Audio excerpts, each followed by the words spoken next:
Implicações da personalidade jurídica do nascituro. A questão do aborto no ordenamento jurídico brasileiro.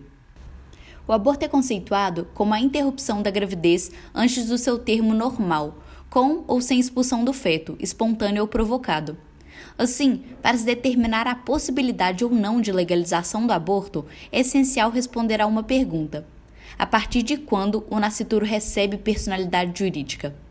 Definido o início exato da personalidade jurídica do nascituro, é possível determinar até quando o aborto pode ser realizado por vontade própria da mulher e até onde é um desrespeito à vida de um ser que já possui personalidade jurídica. Apesar da importância dessa questão, ela ainda é bastante turva no Código Civil brasileiro. O artigo 2º do Código Civil, ao tratar sobre o início da pessoa jurídica, afirma que a personalidade civil da pessoa começa no nascimento com vida, mas a lei põe a salvo, desde a concepção, os direitos do nascituro. Aqui, até certo ponto, o Código Civil parece inclusive cair em contradição. Por um lado, na primeira parte, o artigo indica que o nascituro não é pessoa, não tendo direitos. Já na segunda parte, afirma o contrário, concedendo direitos ao nascituro. Assim, já que o Código Civil não é claro sobre a questão, a regulamentação do aborto fica à mercê de legislação específica, que somente o permite excepcionalmente. No Código Penal, o aborto é regulado pelos artigos que vão do 124 ao 128. Ele é proibido em quase todos os casos, sendo que, por uma questão de preservação da vida e da dignidade da mulher, foram reconhecidos 2 casos excepcionais para a aplicação dessa proibição, previstos pelo artigo 128 do Código Penal, que são o aborto necessário, quando por questões clínicas a gravidez está prejudicando a saúde da mãe, e o aborto no caso do estupro. O objetivo do presente vídeo é analisar as teorias sobre o início da personalidade jurídica do nascituro, notadamente a teoria natalista, a teoria concepcionista, a teoria da personalidade condicional e a teoria dos entes despersonalizados. E depois de explicada cada uma dessas teorias, o intuito será relacioná-las com a possibilidade ou não de realização do aborto. Mas antes, é necessário clarificar alguns termos que serão essenciais na discussão, sendo eles nascituro, pessoa e personalidade jurídica. O primeiro termo, nascituro, se refere ao que ainda não nasceu, mas já foi concebido no ventre materno. Já pessoa natural é todo ser humano, não dependendo de sua consciência ou vontade. Aqui é importante notar que toda pessoa natural possui uma personalidade jurídica. E assim, vamos para o terceiro termo importante. Personalidade jurídica é uma criação do direito para que o indivíduo seja titular de direitos e deveres nas relações jurídicas.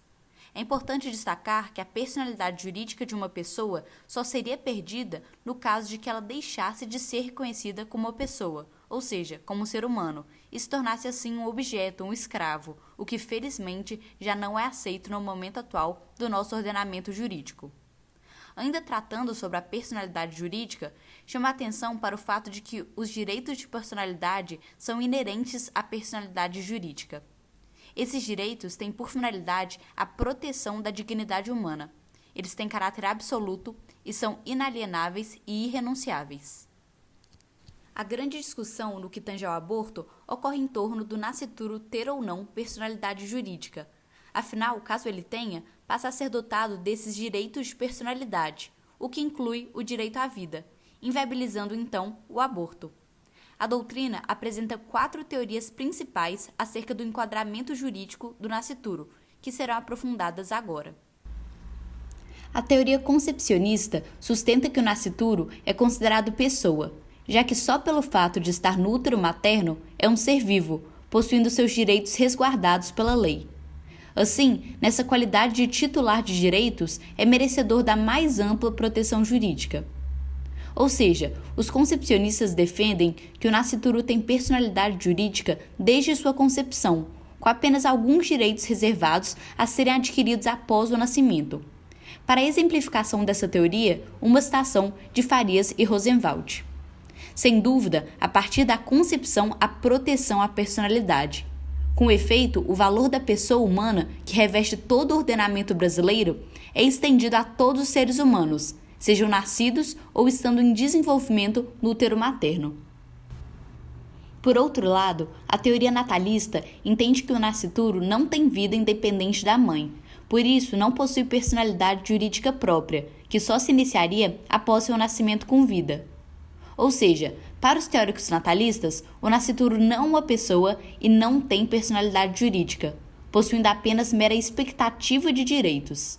A base dessa corrente é a ideia de que o nascimento é o fato concreto para que se atribua a personalidade ao ser. Como ensina Caio Mário, o nascituro não é ainda uma pessoa, não é um ser dotado de personalidade jurídica. Os direitos que lhes reconhecem permanecem em estado potencial. A terceira teoria a ser analisada é a da personalidade condicional. De acordo com ela, o nascituro é dotado de personalidade jurídica desde sua concepção. Contudo, essa personalidade fica pendente sob a condição suspensiva. Para a compreensão dessa teoria, é necessário observar o artigo 130 do Código Civil, que trata da condição suspensiva. Essa condição é o elemento acidental de negócios ou atos jurídicos, tendo sua eficácia subordinada a evento futuro incerto. Aplicando esse conceito à teoria da personalidade condicional, tem-se que o nascituro é uma pessoa virtual e o reconhecimento de sua personalidade está subordinado ao eventual nascimento com vida. Portanto, o nascituro teria uma personalidade jurídica formal, já possuindo os direitos de personalidade. Contudo, ainda não teria uma personalidade jurídica material, que ficaria em estado potencial. Isso significa que os direitos patrimoniais e obrigacionais ficariam em estado potencial, sob a condição de o nascituro nascer com vida. Por fim, a teoria dos entes sem personalidade ou despersonalizados reconhece que alguns organismos em abstrato, como condomínio ou espólio, recebem em alguns casos o tratamento dado às pessoas, embora não o sejam. Essa teoria reconhece que toda pessoa é sujeito de direito, mas nem todo sujeito de direito é pessoa. Assim, o nascituro seria um ente despersonalizado, ou seja, ele não é uma pessoa e não possui personalidade jurídica, mas ainda assim é sujeito de direitos, tais quais o direito ao dano moral, direito a receber doação e direito a alimentos ainda que no ventre materno.